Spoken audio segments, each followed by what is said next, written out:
د ډومبۍ شپې تنګ کوس. سلام دوستانو، خدای دې وکړي چې روغ جوړ او خوشحاله اوسئ.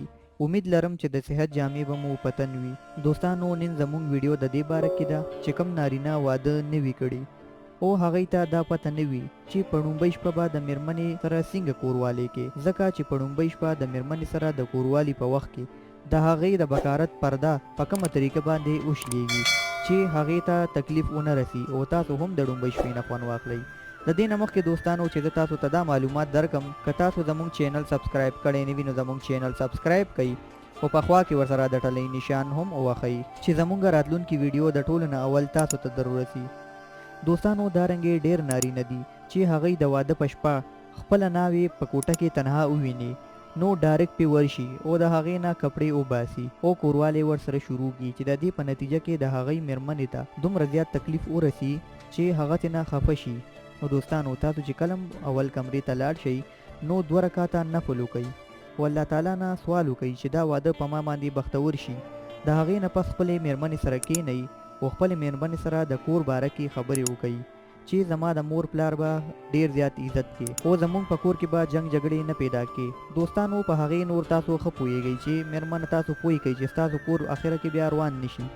د هغې نه پس ورسره بیا نور ګپ شپ ولګوئ، د هغې د ملګرو باره کې د خپل ملګرو باره کې ورته ووایئ او هغې نه پس ورته د کوروالي اشاره وکئ. د هغې نه پسې بیا په غېږ کې راونیسئ او د هغې په شونډو باندې شونډې کښېږدئ او ورسره د هغې د سینو په سرونو باندې لاسونه هم ووهئ او خپل لاس د هغې په پرتوګ کې دننه کوئ او د هغې په کوز باندې چې کوم د بزر دانه ده هغه وله دومره مالش کوي چې د هغې شهوت سم راپاسي او بیخي د هغې بدن اور شروع کی. دوستانو، دا د بزر دانه داسې شی دی چې دې ته د شهوت مرکز هم وایي. دې مالش کولو سره به ستاسو میرمنه دومره جوش کې راشي چې بیا ورسره کله تاسو کوروالی شروع کوئ نو هغه به پوه هم نشي او د هغې د بکارت پرده به شلېدلې وي. دوستانو، چې څه ټایم تاسو خپل ذکر د میرمنې په شرمګاه کې دننه کوئ نو خپل ذکر باندې خامخا تیل ولګوئ، ځکه دوستانو چې په ډومبۍ شپه د میرمنې شرمګاه ډېره زیاته تنګه وي او تاسو چې ورکې بیا خپل ذکر په جلک سره دننه کوئ نو دا میرمنې ته ډېر زیات تکلیف رسوي.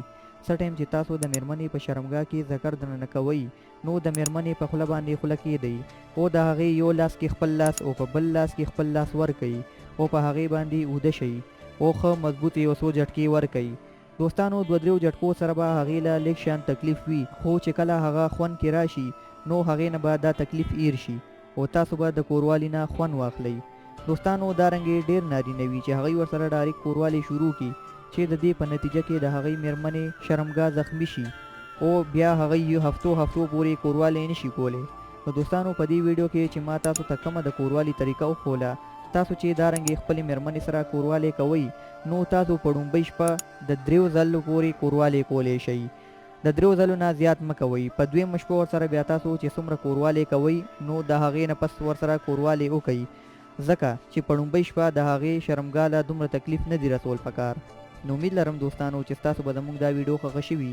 که ستاسو زموږ دا ویډیو خوښه شوي نو زموږ دا ویډیو حتما لایک کړئ او نورو دوستانو سره هم شیر کړئ چې هغوی هم د واده په شپه د میرمنې سره دارنګې کوروالی وکړي چې خوند ترې هم والي او نقصان ولا هم ورنکړي.